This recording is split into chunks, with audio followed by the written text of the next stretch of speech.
Algier out to the 35. This time London. He held on. Bijan slipped through and scored. Bates blocking. Jesse Bates interception. Yeah. 15-10. Drive home safely. Dirty Birds, what's up, and welcome back to Final Whistle. We have a very exciting Falcons win to talk about. It is 12:02 a.m. on Tuesday morning as we record, about an hour after the Atlanta Falcons beat the Los Angeles Rams 27-24 on Monday Night Football. It is a victory that, you know, they've shown the ability to be capable of, but not many, at least nationally, expected. And so once again, the Falcons have kind of shocked the NFL world, and we're going to dig into all of it. And Tori, I think we have to start with a player that does kind of shocking things every single week, and yet we should not be surprised by in the least, and that is Bijan Robinson. Mm-hmm. He literally had the best offensive season in Falcons history this year, and he put the exclamation point on it Monday night. Yeah, no, he really did. I think that it was, I believe, Kirk Cousins after the game said something along the lines of, tonight the Falcons asked a lot of Bijan Robinson, which, you know, I think there was also going into this game, and Taryn Walker wrote a story on this. Bijan was 151 scrimmage yards from breaking the single season scrimmage yards record in franchise history. Yep. 151 yards, and this is a conversation that Will and I actually had earlier in the week as we were preparing for our other podcast. 151 scrimmage yards sounds like a lot, because it is a lot. And there aren't very many people who can put up that number, can reach that number in a single game. But in the lead up to this game against the Rams, even with the Rams defense playing as well as what they were, especially against the run, going into this game, it kind of always felt like, okay, Bijan has to reach this 151 mark. It sounds like a lot, but he's done it so many times before. Yeah. That almost has become this, like, not arbitrary number for Bijan, but he's done it so much that you kind of don't think hardly anything of him even getting to that point in terms of scrimmage yards. Does that make sense? Yeah, no, it's so smart. I'm so glad that we started the conversation here, because it's the perfect example of just, like, kind of how routine he makes the incredible look. It's kind of the way that Julio Jones had more like 250 receiving yard games than like any player, and it was only 3, right? But like that in and of itself, we talk about 250 is like, that's insane, and 150 is the equivalent for kind of a running back, right? And so when I was just like, yeah, of course it's, what was it, like 4-1 or something, when he had like 150 scrimmage yards? That was the Falcons' record. I think I was like, of course it's that, because he's that's 150 yards. That's crazy. Yeah. And yet, again, that's 5 games of the Falcons' 15 games to that point. That was a third. Like that. So, yeah, like he finished with 229 scrimmage yards against the Rams. Will says 2.5 minutes into our first quarter, which he should have said right up at the top. So he brought his total for the season to 2,255, breaking William Andrews' record of 2,176 scrimmage yards, which he set in 1983. I mean, 229 yards. That's the second most of Robinson's career. First most was 238 against the Panthers earlier this year. I mean, the fact that he's doing it kind of as a receiver and on the ground, we've talked about before, but specifically tonight, what I loved was like the breakaway ability, which is something he worked all offseason. And like, I didn't know he necessarily even had it to that degree. Although I guess we saw that against Buffalo. What is it against Monday night in this building against like the best teams in the league that Bijan just torches them? I don't know, but it's truly something special. I mean, he had that 93-yard rushing touchdown, which was the longest run in the NFL this year. The one that he had earlier against Buffalo on Monday night, I believe, was one of the top.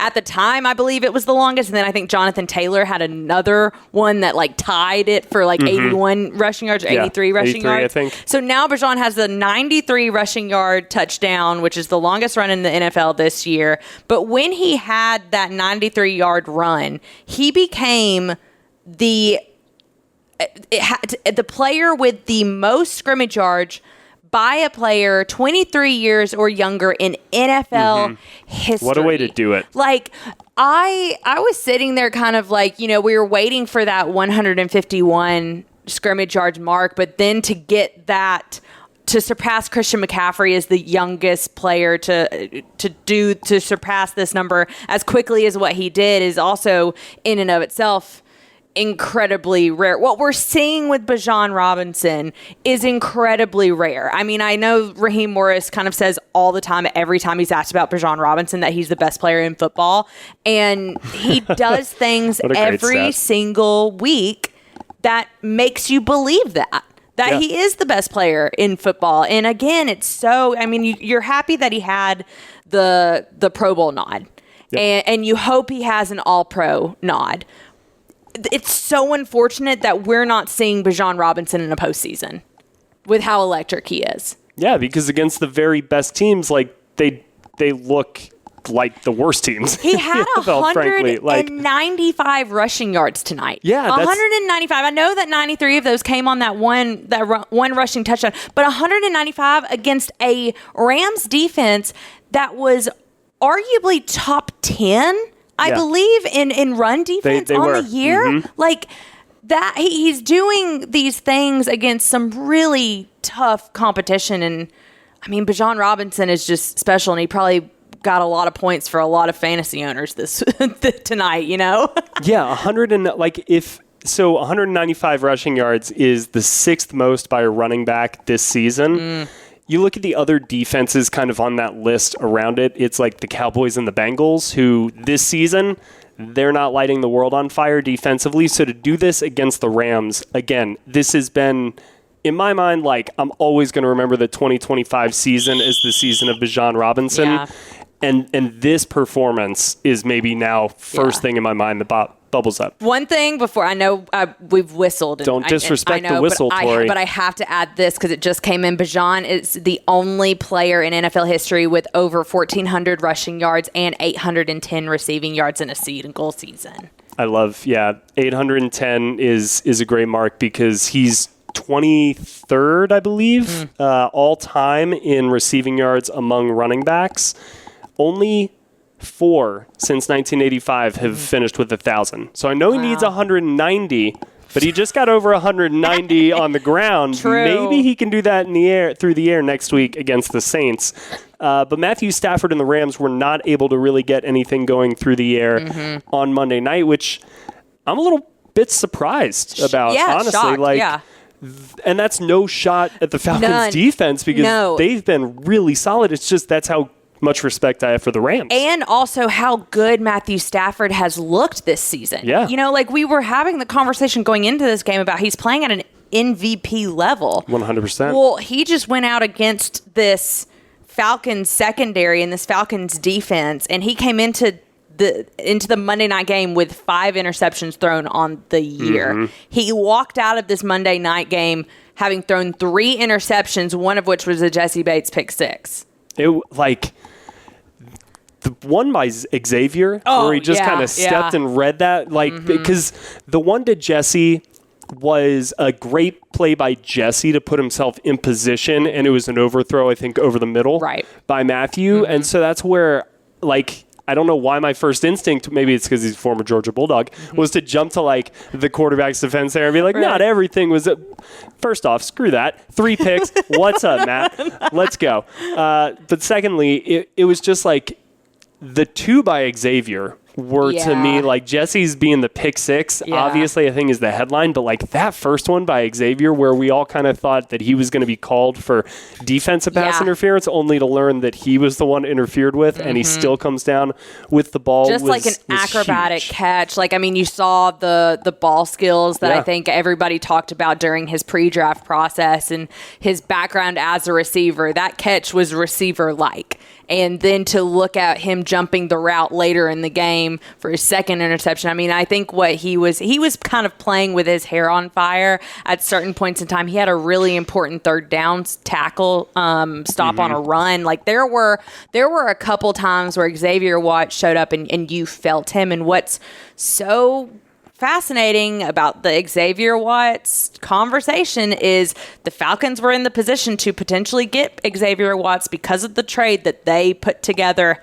with the Los Angeles Rams. Yeah, got you James Pierce Jr., who has 8.5 sacks on the season to lead all rookies, and Xavier Watts, who picked off Matthew Stafford twice and leads all rookies with 5 interceptions. That's crazy. He and is tied for, I think, second in the league in totality. He leads rookies, but he's tied for second amongst all individuals in the league. I mean, again, when you kind of look at really the last 2 draft classes for Atlanta, but like it's hard to not then be like 3 draft classes. We're talking about Bijan Robinson as the freaking player of this game. But just like the way that they've found impact players, like the Falcons as a franchise have always had some impact players on their roster. Like even in some of the lean Matt Ryan years, you had Roddy White, you had Michael Turner, you had Julio Jones. Like there were always stars. But it feels like this is one of just the best collection of young stars on a team. And coming out of last season, Week 18, we were sitting here after the Carolina game talking about the offensive guys. But now really you look at the defense, and we've been talking a lot about Jalen Walker and James Pierce, but like Xavier Watts making these plays is maybe just as important as those young pass rushers emerging. And then when you add on to that Brandon Dorless and Ruka Roro and all of these guys, like it's so much fun to watch Atlanta's defense. It is, and it's one of those defensive performances that I think I'll remember for a while. And I know people are going to kind of talk about, well, you had a 21-0 lead coming out of halftime, and this game ended up being closer than what it was. I think that I'm not disregarding that part of it. Like I'm not. But I will say is like this Rams team is a really good Rams team. 100%. They've won a lot. They have a lot of experience. I mean, knew they were going to punch back at some point. You knew that they were going to, and I think like the blocked field goal, like that was a big swing. And I don't know. There were moments that I don't necessarily think like was the defense's fault per se. I mean, they had what could have been a fumble return for if not a touchdown, set them up basically in the red zone that got called back. Right, yeah. There are just like moments where it really is true. I know it's cliche, but it really is like a full team type of game. And this defense, I think more often than not, holds up their end of the bargain. And, I mean, I think A.J. Terrell is maybe one of the most under-the-radar players in the NFL, like this season. Just the work that he's been doing. Him and Caden Ellis, I swear. Like, both of those guys.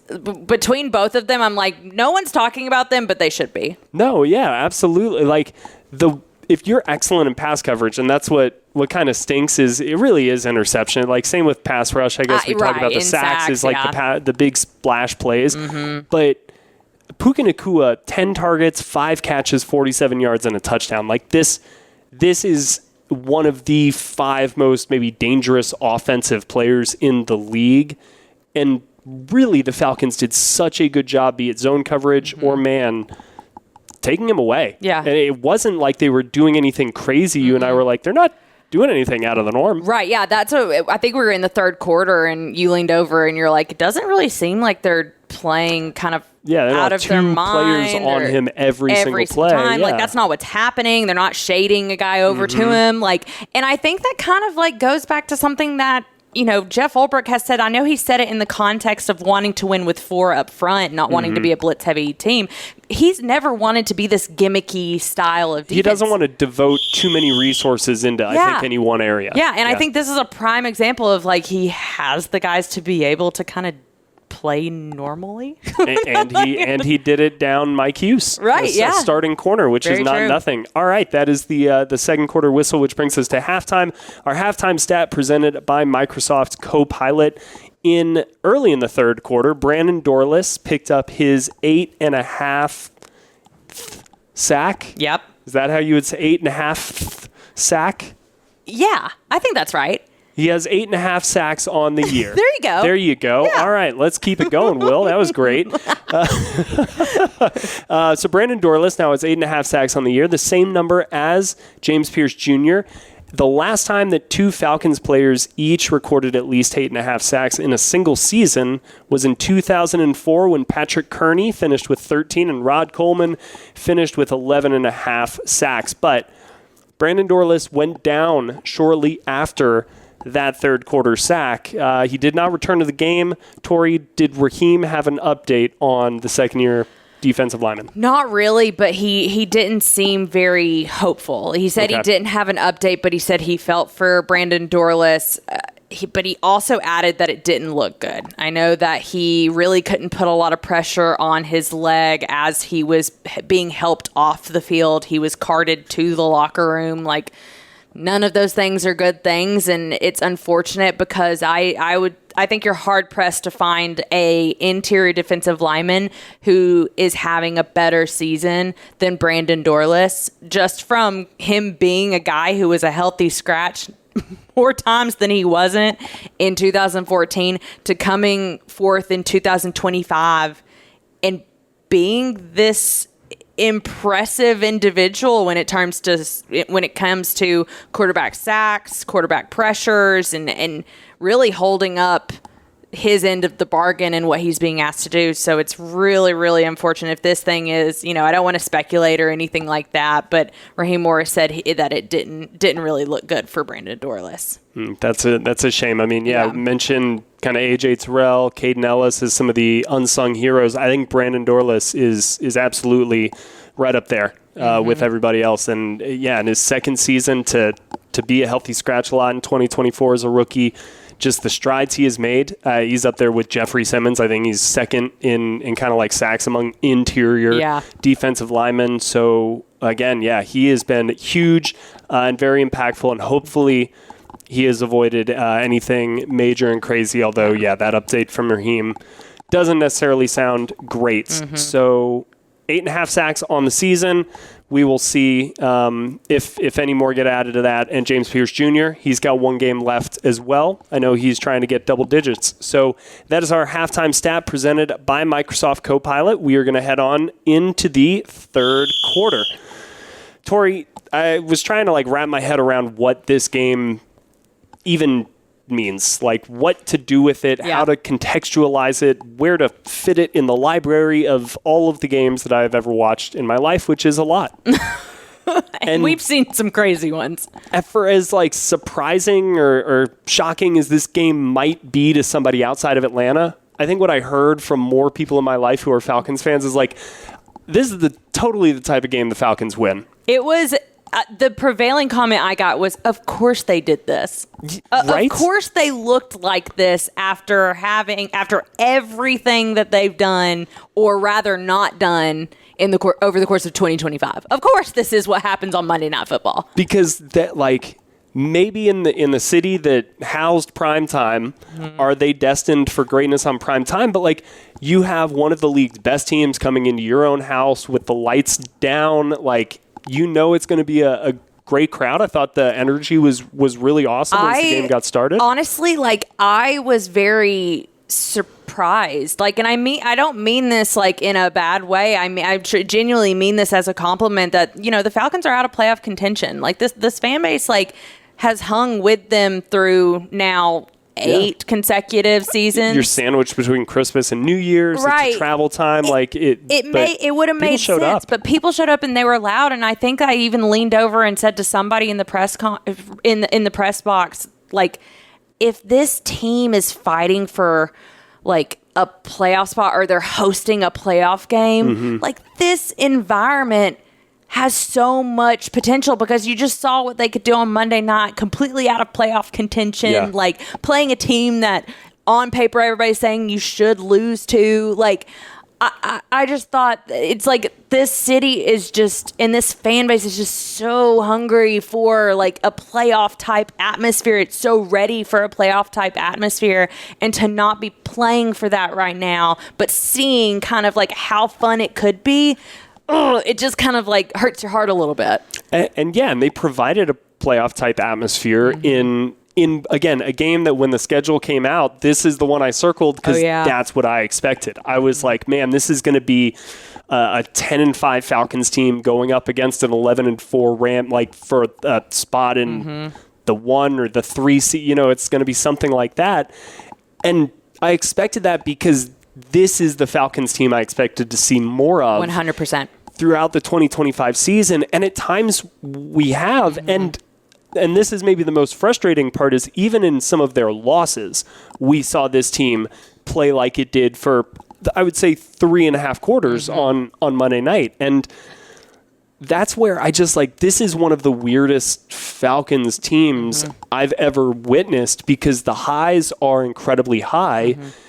And yet you look at that Panthers loss or the Jets loss or Miami, and it's like, man, where do you live with this team? And what is real to take away from Monday night? Right. And that's where I think I'm left questioning it, just like you are. Like what do you sink your teeth into? Right, How do I know the page has been turned? Exactly. It's kind of even what we talked about, who are the Atlanta Falcons in 2025? Are they the team that lost to the Jets? Are they the team that got shut out by Carolina and lost to Carolina twice? Or is it the team that went down on a Thursday night and beat Tampa on their home turf? They crushed Minnesota in their own building in week 2. Who, beat the Rams. Sent J.J. McCarthy into hiding. Yeah, but also lost to the Miami Dolphins that had the worst run defense at the time that they played them. There was, to your point, it's just been such extreme highs and lows this season. And then you see, okay, they lose by 1 to the New England Patriots, who are at the top of every power ranking right now. They go to overtime in Germany with the Indianapolis Colts, which at the time they were 7-1, whatever they were. And I think that's what's so, you don't know I don't know who this team is, because we've seen them play lights out. We've seen them play so well. Even the first quarter, I made mention of this earlier, but the first half of the Seattle Seahawks game, when this defense was playing lights out and they were right there in it, and then the second half comes along and it's just kind of where did it go? I think that's been the identity of this team in 2025, has been extreme highs and extreme lows, and it's kind of a coin flip as to who you're going to get.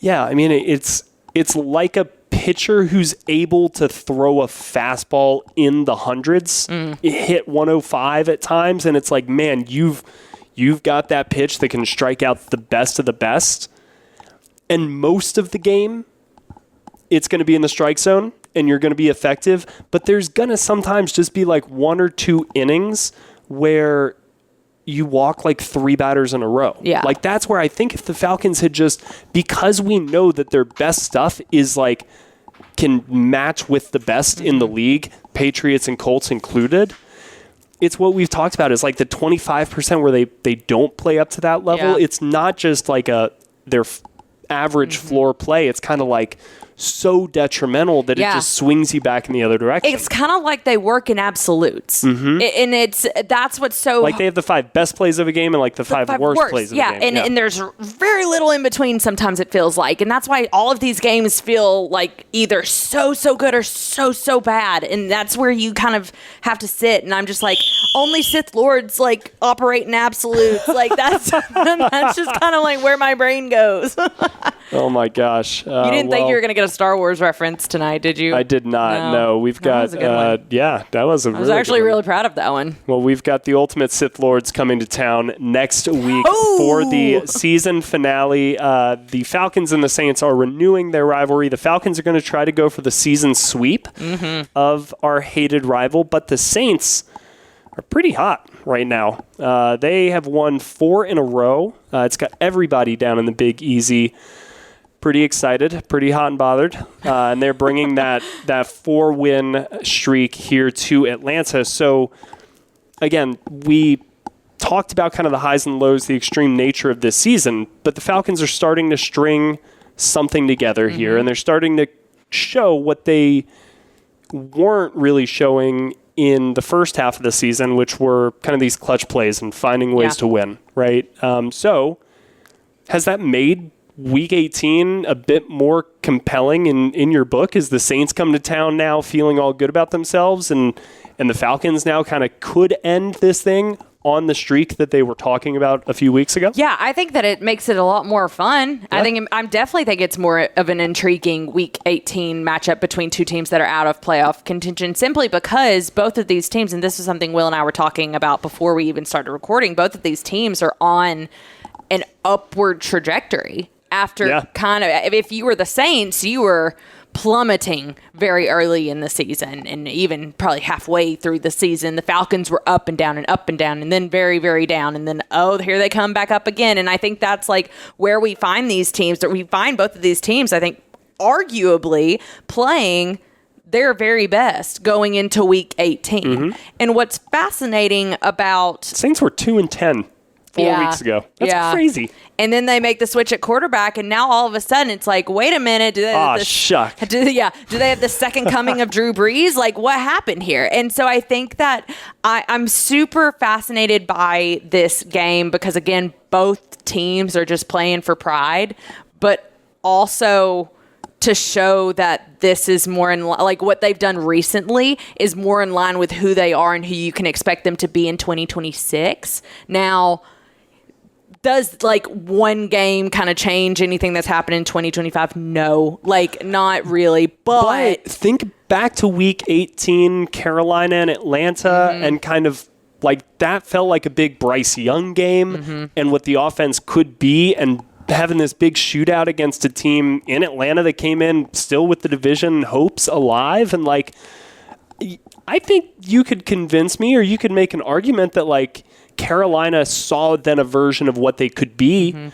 that fueled them throughout the offseason and said, look, like we can be this. Yeah. Go do it. Yeah, I also think the same thing could have been said about the Falcons too. Like especially like with, Michael Penix starting those final 3 games of the season, you thought about like what it was going to look like, in 2025, and having Michael Penix as his starter, and then things don't work out the way that they ultimately, they work out the way they ultimately have, where you have Kirk Cousins like coming back into the fold and kind of leading this team in the last 4 or 5 weeks of the season. But I am really curious to see how ultimately everything shakes out within the NFC South in totality, because the way that things are shaking out is the Carolina Panthers, if the Falcons were to beat the Saints next week in Week 18, it doesn't matter what the Carolina Panthers do against the Bucs. They will hold the tiebreaker. Do we know what time that game is? 4:30. 4:30. Yeah. Okay, so there's a chance that Carolina could rest guys. They could. They absolutely could, according to what the Falcons do at 1 o'clock against the Saints. That is so fascinating. Because if the Falcons lose to the Saints, then the Bucs still have a fighting chance, and if they were to beat Carolina, then they would be NFC South champions. Man, oh god, the Saints had beaten the Panthers twice this year. Yeah. So the Panthers are gonna try to get their revenge through us. I don't like being used in that way, but it's so weird. It's crazy. It's so frustrating too because of where the Falcons find themselves. There's no reason the Falcons shouldn't have been fighting for the NFC South crown at this point, right? Like, that's what makes this so frustrating. Well, it's like in the years back when you would like Alabama or LSU would play each other in week 11 before the SEC championship. Is like, all right, well, whoever loses this, they're not going to the BCS playoff or championship game, but this is the real national championship. It's like this is the real championship of the NFC South, because if this season was 2 games longer, these two teams would be in contention. That's the way it's trending right now. Is the Falcons and the Saints are the hottest teams in the division, and nobody in the first 2 spots wants to win this. I know. And if the Falcons would have just beaten the Carolina Panthers, or like wouldn't have lost to the Jets, or the Colts and again, like it feels like you can say that about every season. Yeah, you definitely can. It just feels extrapolated this season. Does it feel more real to you this season? It does. It feels more real to me this season than any other season because of the expectations I had for this team going into this season. Is it because you also saw that, because expectations are one thing, but again, like I think this team kind of met some of those expectations at times. Like this team legitimately looked capable of doing that. Yeah, no, I think so. But I also think that the other part of the conversation is kind of what I expected from Carolina and Tampa Bay. Like I didn't expect Carolina. I thought that they were going to be better. I thought defensively they were going to look a lot different, but I didn't think that they were going to be these like lights out players. Like I didn't think they'd be this good. I didn't think Tampa would implode kind of the way they have. I thought it was kind of going to be a more even playing field, which technically turned out to be. I think I'm like remembering back though to like before the season. I kind of feel like this is exactly what the odds makers like had for this thing. And I remember thinking at the time, like, man, you got like 7-10 for Atlanta or 8-9. Like that, I think they're going to be better than that. And here we are. Here it is. Right? Yeah. It's like it's crazy how they get it right, just freaking every single year. I know. But again, the Falcons have a chance to ruin the Saints parade here in the final week of the season. And if you're not going to the playoffs, what better way to at least end the year than beating your most hated rival? There you go. So that will do it for Falcons Final Whistle. The Falcons are celebrating a huge 27-24 win on Monday night over the Los Angeles Rams. They have now climbed to 7-9 on the season, and they will try to wrap everything up at 8-9 against the New Orleans Saints next week. But that will do it again for us tonight. Thank you so much for listening. For Tori McElhaney, I am Will McFadden. This has been Falcons Final Whistle presented by Microsoft Copilot, and we will see you all for the regular season finale next week.